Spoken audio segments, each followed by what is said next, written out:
हरे कृष्णा।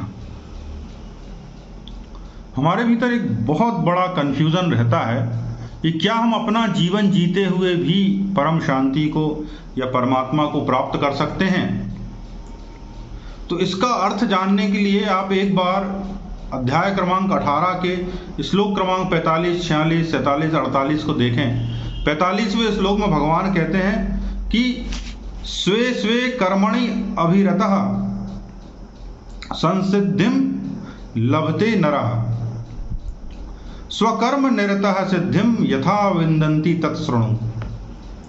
अपने अपने कर्म के गुणों का पालन करते हुए प्रत्येक व्यक्ति सिद्ध हो सकता है। अब तुम मुझसे सुनो कि यह किस प्रकार किया जा सकता है। इसे तो हम धर्म ग्रंथ भी मानते हैं, अपना सबसे बड़ा ग्रंथ, उपयोगी ग्रंथ मानते हैं।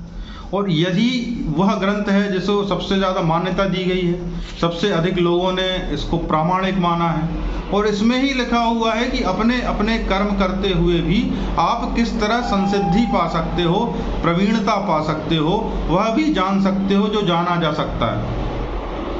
तो ये तो अति महत्वपूर्ण हो जाता है, क्योंकि ये वो सीक्रेट देने वाली बुक है जिसकी ऑथेंटिसिटी पे क्वेश्चन मार्क लगाने के बाद फिर आपको और कौन सी किताब मिलेगी जो ऑथेंटिक होगी।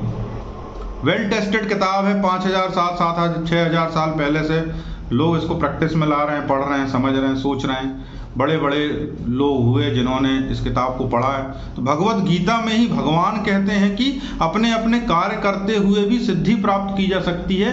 अब इसके विषय में तुम ध्यान से सुनो।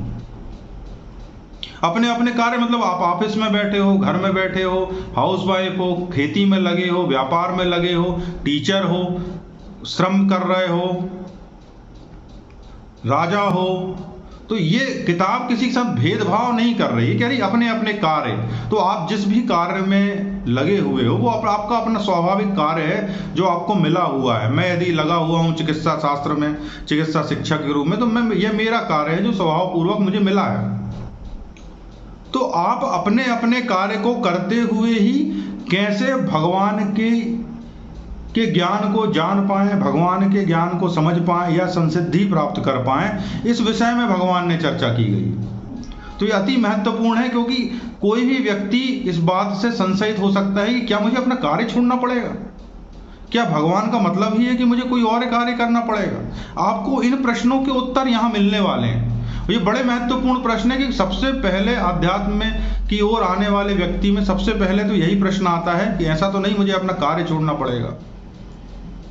तो इसमें आपको धीरे धीरे इस विषय पे उत्तर मिलेंगे और आगे अगले श्लोक में हम और चर्चा करेंगे कि इसमें भगवान क्या कहते हैं। आप उनको सुने और आपको आपकी जिज्ञासाओं को बड़ा बल मिलेगा कि आपकी जिज्ञासा जो है कि कर्म अपना छोड़ना है कि पकड़ना है, उसके उत्तर भगवान ने किस तरह से ऑथेंटिक रूप से दिए।